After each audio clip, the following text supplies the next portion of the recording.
오늘 또 주님의 만져주심과 인도하심이 여러분의 삶 속에 영혼과 심령 속에 함께하기를 예수님 이름으로 축원합니다. 여러분, 주님을 따르고 신앙생활 하는 것이 이렇게 어렵다고 느껴보신 적이 있는지요? CCC 선교회를 창립한 빌 브라이트 박사는 이렇게 말했습니다. 신앙생활은 어려운 정도가 아니라 인간의 노력으로는 불가능하다고 말했습니다. 신앙생활도 하나님의 은혜가 없이는 할 수 없다는 뜻입니다. 인간의 삶의 본능적인 초점은 언제나 자기 자신에게 있습니다. 내가 중심이 돼야 돼. 언제나 내 자존심이 세워지고 내 말이 인정을 받아야 되고 내 뜻이 세워지고 내가 또 중심이 돼야 됩니다. 나라도 사회도 개인도 다 자기가 중심이 돼야 돼요. 다 자기를 중심으로 얘기합니다. 전부 다. 그러나 기도 안에서 가져야 하는 참된 신앙은 그 초점을 나로부터 하나님으로 옮기는 것입니다. 그래서 우리는 예수 그리스도를 주님이라고 부르지 않습니까? 여러분, 주여 주여 하면서도 나 중심이 된다면 하나님의 뜻대로 사는 그도안이 아니죠. 예수님 말씀하셨습니다. 너희는 나를 보고 왜 주여 주여 하면서도 내 말을 듣지 않느냐, 제자들에게 말씀하셨잖아요. 우리가 예수님이 주여 그러면 내 인생의 구주가 되시고 주인 된다는 것을 고백하는데, 우리 예수님을 주님이라고 부르면 그 사람은 자기의 주권을 주님께 옮겨 드려야 할 줄로 믿습니다. 자기중심적인 삶은 잠시는 만족스럽고 우월감을 느끼고 뽐내며 폼잡고 살 수 있을지는 모르지만은 진정한 행복과 감사, 구원의 삶을 이룰 수는 없습니다. 로마서 8장 14장 7절 8절은 이렇게 말씀하고 있습니다.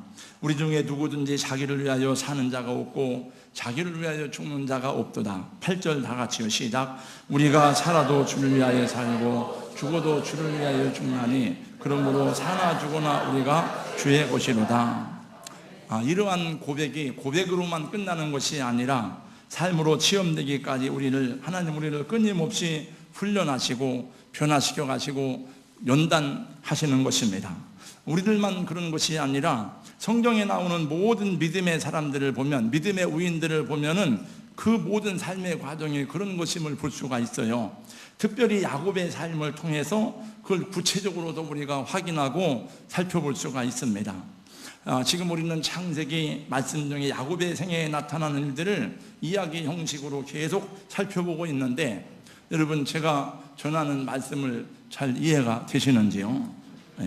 다시 지난 얘기를 간략하게 정리해 보겠습니다. 야곱이 형의 분노를 피해서 멀고 먼 하란 땅에 외삼촌 라반의 집으로 오게 되었습니다. 거기서 외삼촌의 딸 라헬과 레아를 만나고 두 여인을 아내로 취하게 되었습니다. 라헬을 위해서 7년을 봉사하고 레아를 위해서 7년 봉사하고 14년을 봉사해서 얻은 아내들입니다. 사실 이 야곱은 레아는 별로 좋아하지 않았습니다. 야곱이 사랑하고 좋아한 여인은 라헬이었죠. 그런데 하나님이 누구에게 은혜를 베풀어 주셨죠? 레아의 태를 열어사 그로 하여금 야곱의 기업을 잇는 자녀들을 낳게 하였습니다. 라헬은 그렇게 야곱을 좋아하고 야곱을 사랑하고 야곱과 더 많은 시간을 보냈지만 그는 자식이 없었어요. 근데 그런 사이에 이 레아는 4명의 아들을 낳았습니다.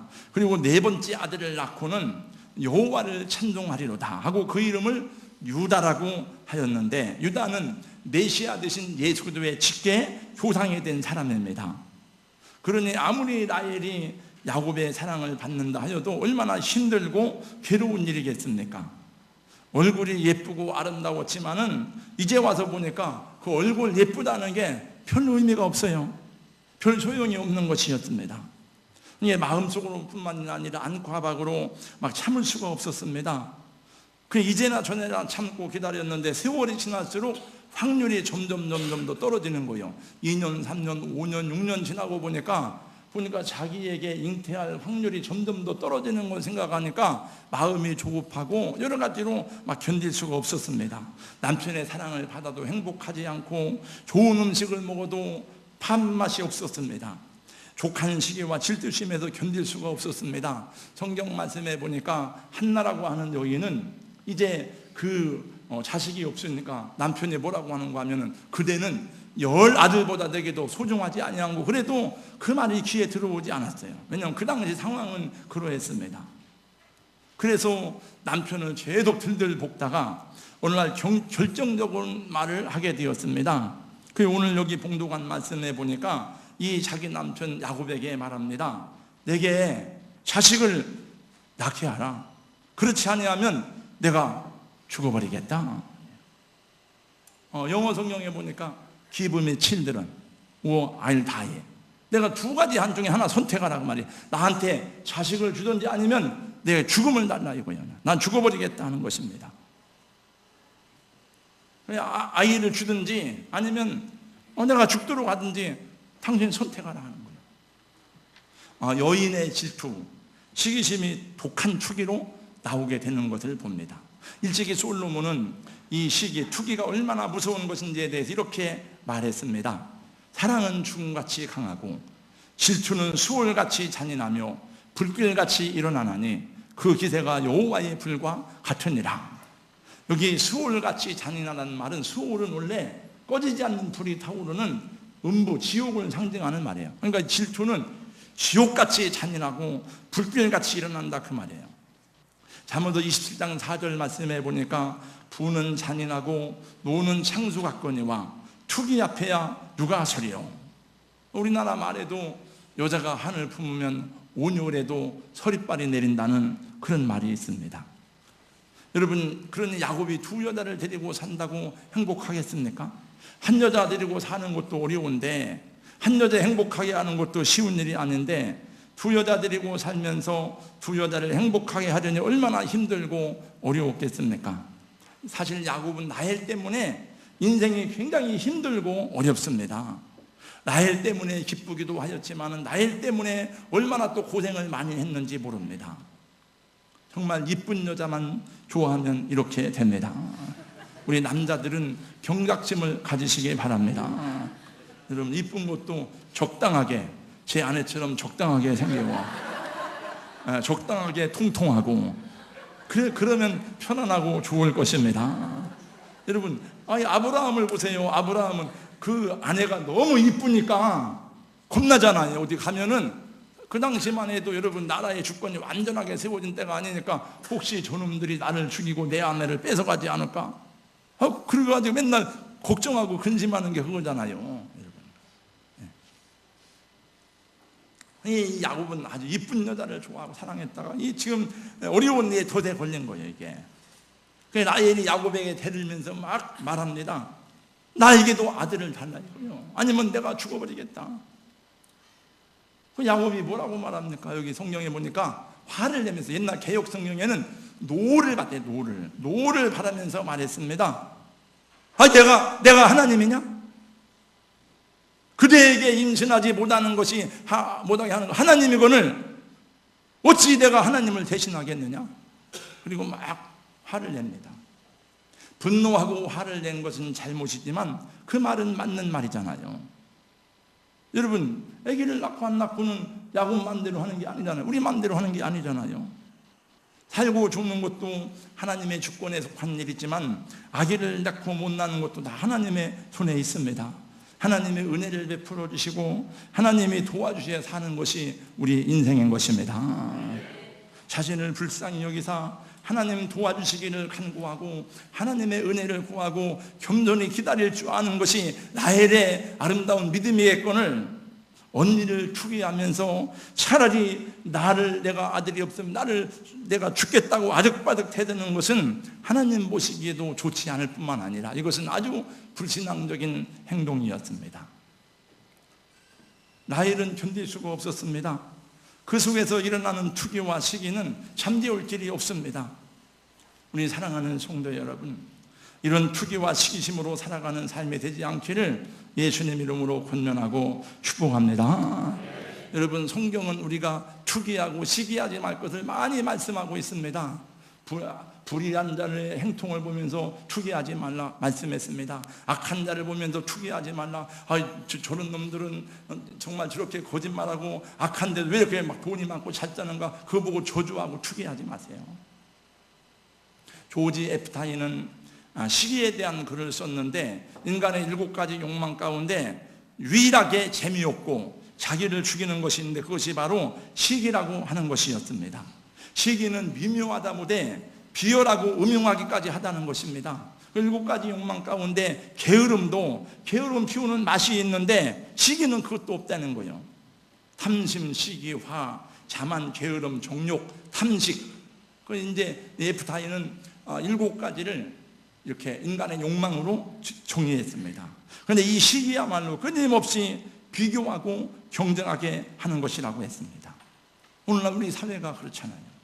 수단과 방법을 가리지 않고 경쟁해서 이기라고 가르치잖아요. 계속 정치인들만 끊임없이 싸우고 투기하고 경쟁해서 남을 짓누르고 올라서는 것만이 아니라 우리와 우리 자녀들도 경쟁과 비교의 대상으로 내몰려 가고 있잖아요. 학교에 가도 비교당하고, 부모님에 의해서도 비교당하고, 회사에 가도 비교를 당하고, 그래 뒤처지면 왕따를 당하고, 그걸 참지 못해 죽는 사람도 있고, 또 어떤 사람은 총을 가지고 난사하는 사람도 있고. 여러분, 다 우리 총기를 휴대하지 않아서 그렇지, 만약에 총기 휴대한다 그러면 살인사건이 많이 날 거예요 아마. 비교하기 시작하면 그 순간부터 감사와 행복이 사라지게 되어 있습니다.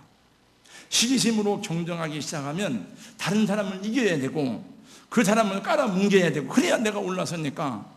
그리고 서로 그러는 사이에 자존심에 막 엄청난 타격을 입습니다. 그래서 승리하는 사람이 얼마나 될까요? 그래서 행복한 사람이 얼마나 될까요? 그건 얼마 되지 않습니다. 내가 이 사람을 이기고 올라가면 또 다른 경쟁자가 있습니다. 그 사람을 이기면 또 다른 경쟁자가 나타나고, 그래서 안식과 평화가 없는 거예요. 그래서 카이스트에서 많은 학생들이 자살을 하고 죽은 것입니다. 여러분, 세계 인류 기업을 모토로 하고 최고의 인재만을 등용하는 우리나라 최고의 기업인 삼성은 우리나라에서 세계에 자랑할 만한 기업입니다.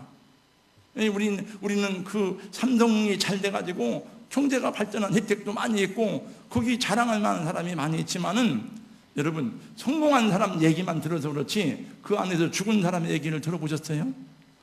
삼성에서 죽은 사람이 얼마나 많은지 아세요? 많습니다.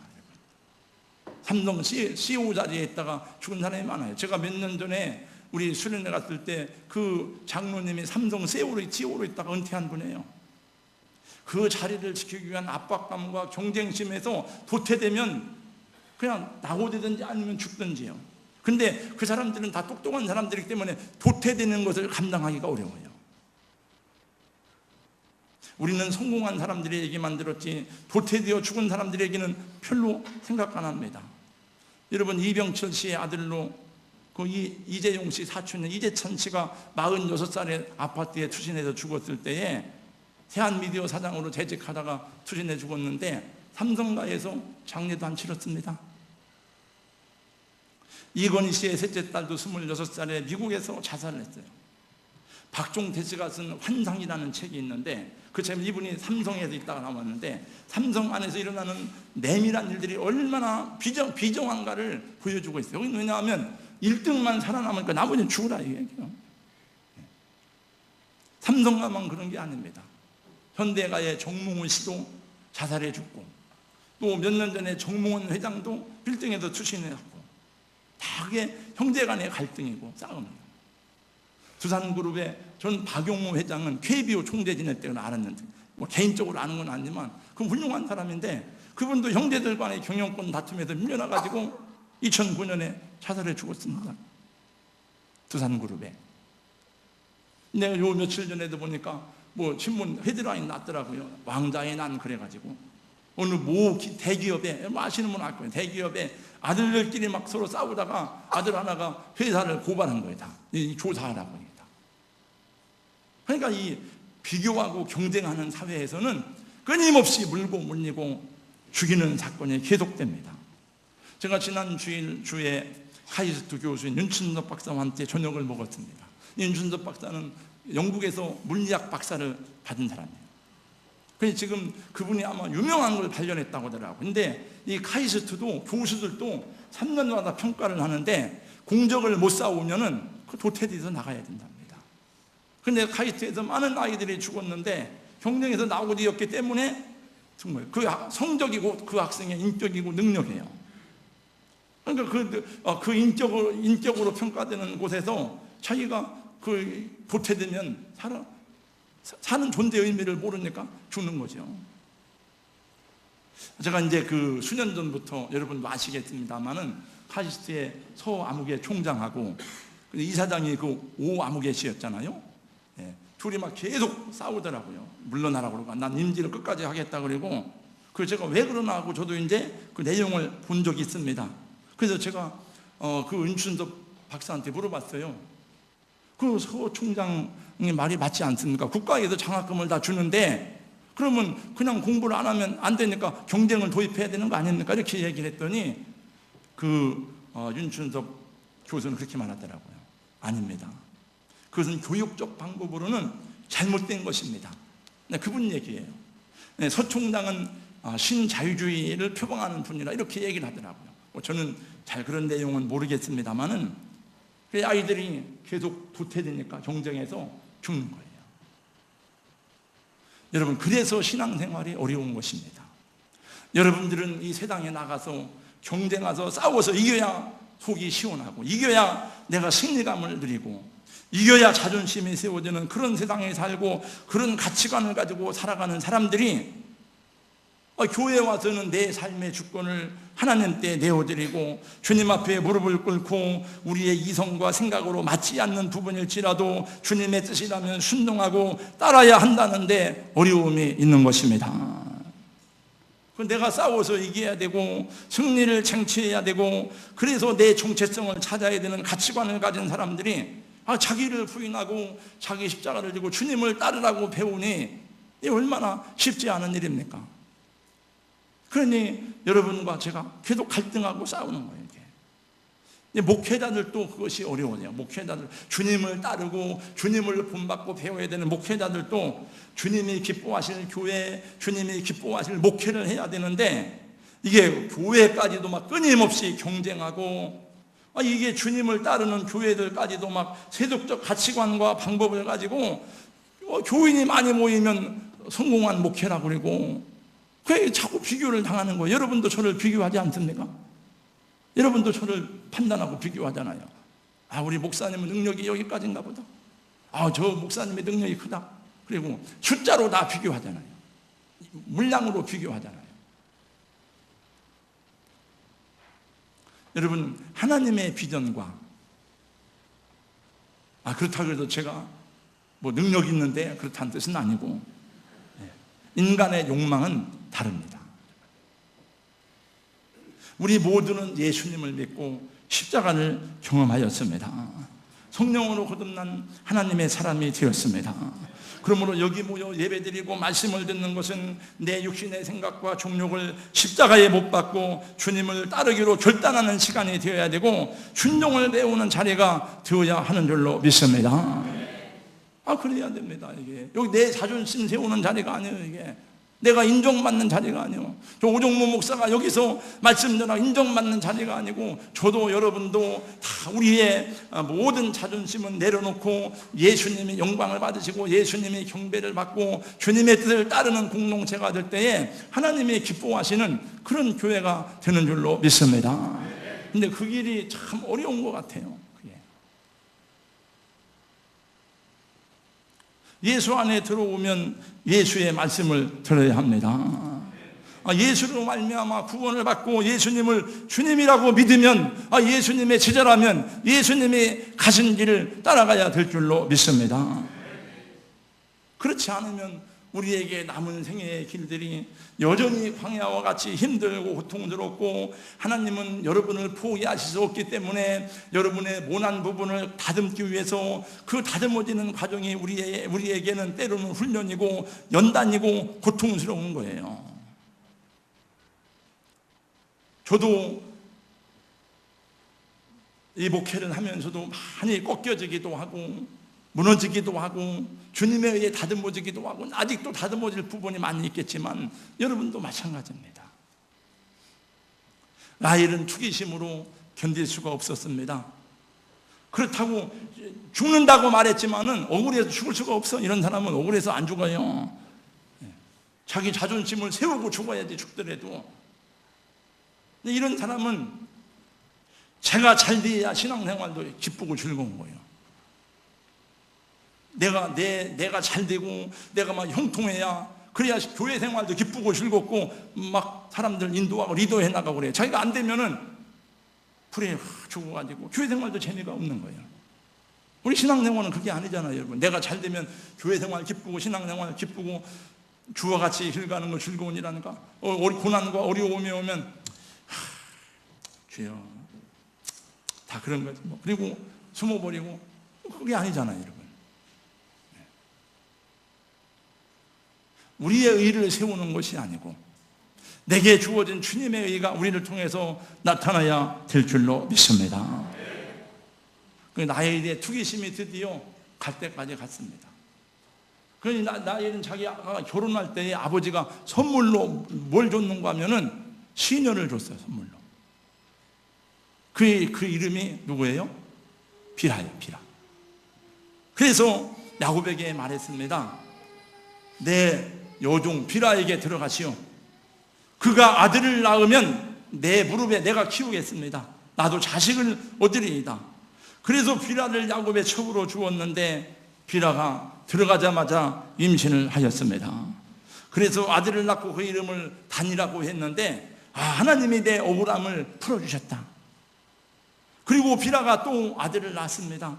그 이름을 지었는데 내가 경쟁하여 이겼다. 누구하고 경쟁해서 이겼다는 거예요? 납달, 그 이름을 납달이라고 줬어요. 언니하고 싸워서 이겼다는 거예요. 그 라헬이 막 이제 두 아들을 얻고 나서, 지가 낳은 아들도 아니지만은 자랑하고 다녔습니다. 언니, 암만 그래봐야 야곱이 내 남편이지 언니 남편인 줄 알아? 야곱이 나를 좋아하지 언니 좋아하는 줄 알아? 그러고 막 다니니까 이 레아는 안 넘어질 줄 알았는데, 하도 그러니까 레아도 넘어졌어요. 레아라도 더 성숙했더라면은, 그래 동생이 얼마나 마음이 아팠을까. 잘된 일이다. 내가 생일잔치라도 해줘야지. 내가 축복해야지. 축복하고 그러면 좀 이게 달라질 텐데, 레아가 가만히 생각을 해보니까 자기는 더 이상 이제 생산이 끊겼고 그래서 저걸 막 기고만장해하고 다니니까, 야, 나라고 못할 줄 알아? 나도 시녀가 있다? 그 레아도 시녀를 줬어요. 그게 누군가 하면은 실바입니다. 그래서 자기 시녀를, 자기 여종을 야곱에게 들여보냈습니다. 그래서 거기서 또 아들이 나온 거예요. 아들이 낳고 또 아들 낳고.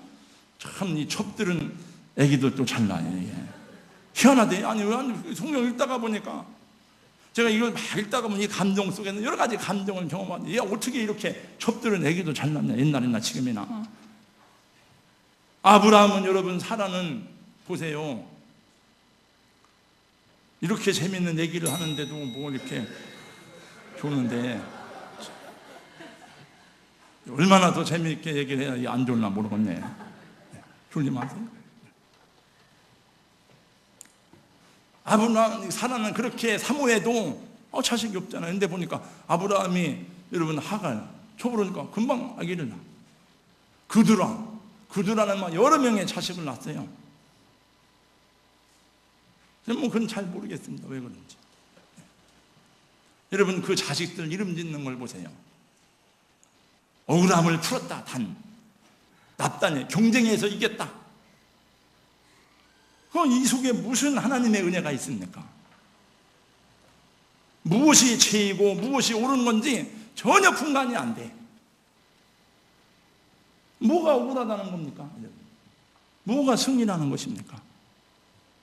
사람이 많이 모이면, 돈을 많이 벌으면 승리한 것입니까? 사람이 많이 모이면 그게 성공한 것입니까? 이건 하나님의 은혜가 아니에요.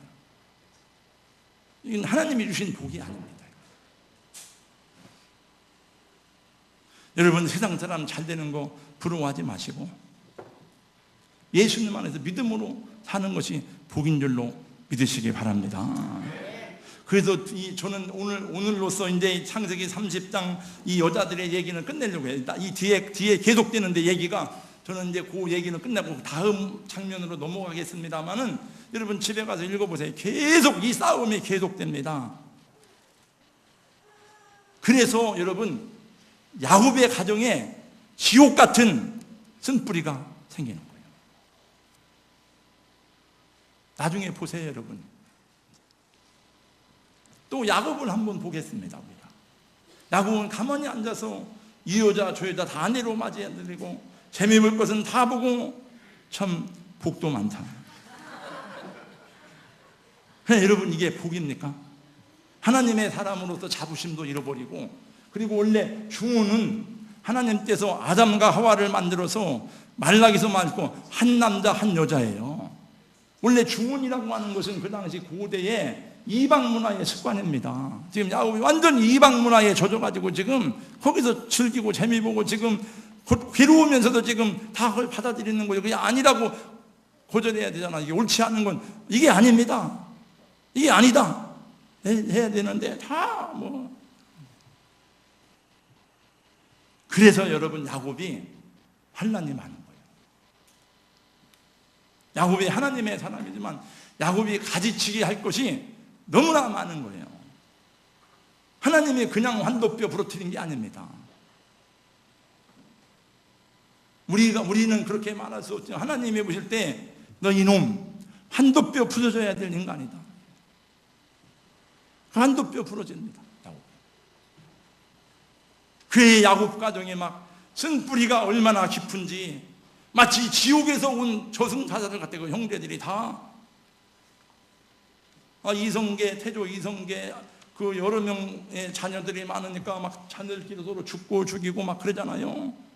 그 형제들끼리 서로 미워하고 시기하고 살인자가 되고 강간을 당하고 그래요. 나중에 형제 하나를 노예로 팔아먹고 아버지한테 가서 막 쇼를 합니다.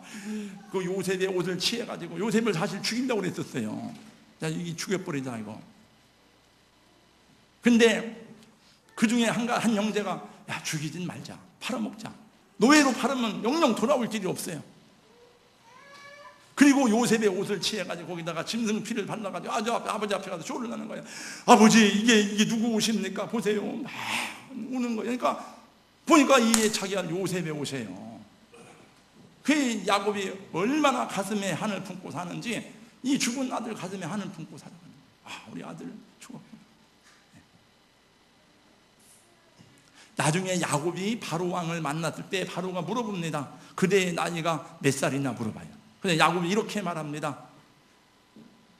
내 나이가 얼마 못 되니 우리 조상의 나그네 길에 연주에 미치지 못하나 험악한 세월을 보낸다. 내가 험악한 세월을 보낸다. 여러분, 그 야곱 가정에 야곱이 하나님의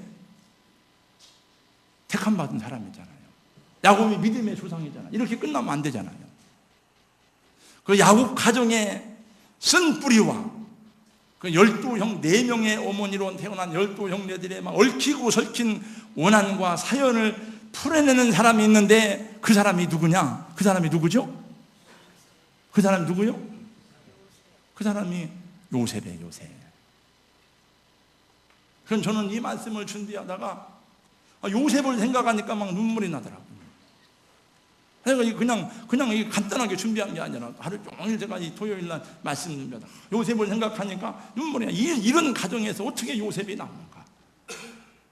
그 못돼 먹은 나쁜 형제들, 원수 같은 형제들. 근데 요셉은 그냥 사랑하는 게 아니에요. 다 품어주고 사랑하고 그들을 회복시켜주고 애굽의 총리의 자리에 있으면서 다 품어주고. 그게 십자가의 사랑입니다. 그게 십자가의 은혜입니다. 여러분, 사연이 없는 가정, 문제가 없는 가정이 없습니다만 여러분, 여러분이 말씀을 듣는 여러분이 요셉 같은 십자가의 사랑의 사람이 되어서 가정의 문제를 해결하는 쓴뿌리가 떠나가고 주님의 평화가 임하는 그런 가정들이 되게 하시기를 예수님의 이름으로 축원합니다. 오늘 가정마다 그런 사람들이 있어요. 근데 그 요셉을 낳은 여인이 누구요? 곽 집사님, 곽상은 집사님. 요셉을 낳은 여자가 누구예요? 네? 라헬이요, 라헬. 라헬이 나중에 요셉을 낳잖아요. 나엘은 보세요. 저를 졸지 말고 저를 보세요. 나엘은 이렇게 투기하며 이렇게 막 사내 중내 막 그렇게 안 했더라도 하나님이 때가 되면 주실 복이 있었습니다. 하나님이 다 준비하고 있는데 그걸 못 기다리는 거예요.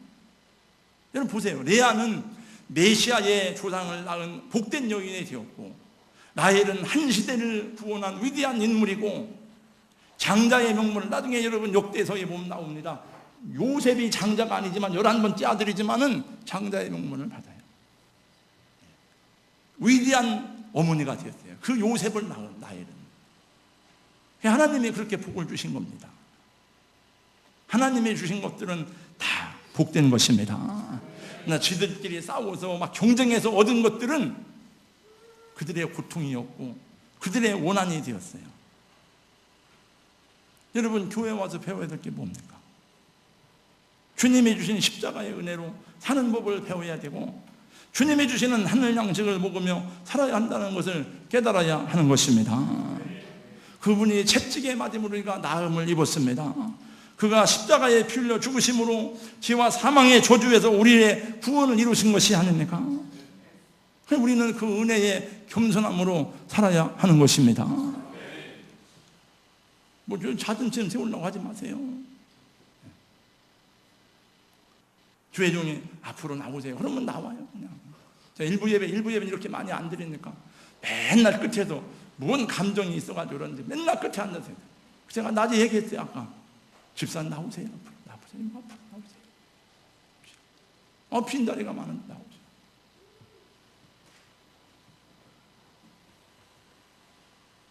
여러분 그렇게 경쟁하고 비교하는 게 지겹지도 않으세요? 여러분 그 자식들을 그렇게 막 경쟁하는 자리에 내놓고 또 아무개 바라보라, 그거 지겹지 않습니까? 그냥 편안하게 살도록 놔주세요. 자존심의 싸움과 정욕의 싸움을 벗어버리고 우리 주 예수 그리스도를 옷입고 주님의 뜻 이루어지기를 겸손히 기다리며 인내하는 여러분 되시기를 주님의 이름으로 축복합니다. 그래서 제가 설교 제목을 3번 바꿔서 이렇게 했다. 그래서 결국 찬양, 아까 그 부른 찬양 주의 뜻 이룰 때까지 그 찬양을 제가 생각나서 제목을 이렇게 했어요. 여러분이 막 하려고 고생하지 말고 주님 때 의탁하고 주님의 때를, 주님의 시간을 기도하며 기다리시기를 예수님의 이름으로 축복합니다. 사랑의 하나님 아버지 감사합니다. 저희가 십자가의 보혈로 구속함을 받고 주님의 종이 되었으면서도 예수님을 주여 주여 부르면서도 하나님 저희는 주의 뜻대로 온전하게 살지 못하고 예수님의 겸손과 예수님의 온유함 대신에 우리의 생각과 우리의 고집대로 살 때가 많이 있었음을 주님 불쌍히 여기시고 용납하시고 저희를 삶의 주권을 예수님대로 양도할 수 있는 참 신앙인이 되게 하여 주시옵소서. 예수님 말씀하시기를 아무든지 나를 따라오려거든 자기를 부인하고 자기 십자가를 지고 나를 쫓을 것이니라고 말씀하였는데, 하나님 오늘날 주의 종들이 또 우리 성도들이 주의 제자가 된 이름만 가지고 있지 그렇게 살지 아니하므로 하나님의 뜻이 이루어지는 것을 보지 못하는 아픔 가운데 있음을 불쌍히 여겨 주시옵시고, 다른 사람이 아니라 먼저 우리들 자신들이 주님 안에서 새로운 변화된 모습으로 주님을 따를 수 있도록 도와주시옵시고, 겸손히 인내하고 기다림으로 하나님이 우리에게 허락하실 모든 축복을 기쁨으로 받아들이고 감사하며 찬양하는 하나님의 사람들이 되게 하여 주시옵소서. 예수님 이름으로 기도하옵나이다. 아멘.